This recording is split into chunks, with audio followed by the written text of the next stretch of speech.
Welcome to Luca is a Billionaire, where the only thing I invest in is your answers. You start by opening Wallet and locating the gift card you want to remove. This is immediate work, not preparation. Once you see the card, tap it to bring up its detailed view. Make sure to note the issuer and balance first. Now tap the three-dot menu in the upper right to access card controls. You do this because removal options live inside those controls. Once done, you'll be positioned to either remove or manage the card's account settings. You're now in the middle of the process. Open the menu and scan the list for Remove Card or Unregister. If Remove Card is visible, tap it and confirm.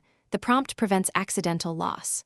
If the card is linked to a store app or Apple ID, make sure to open that app and unlink or sign out before removing, otherwise the card may reappear or remain associated.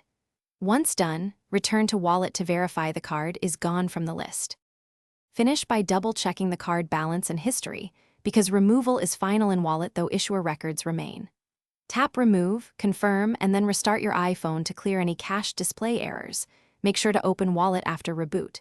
If the card still appears, sign out of Apple ID, sign in again, and recheck. If problems persist, contact the card issuer's support. Explain you removed the card from Wallet and provide any transaction details. Thanks for watching and please subscribe. It's the best investment you'll ever make.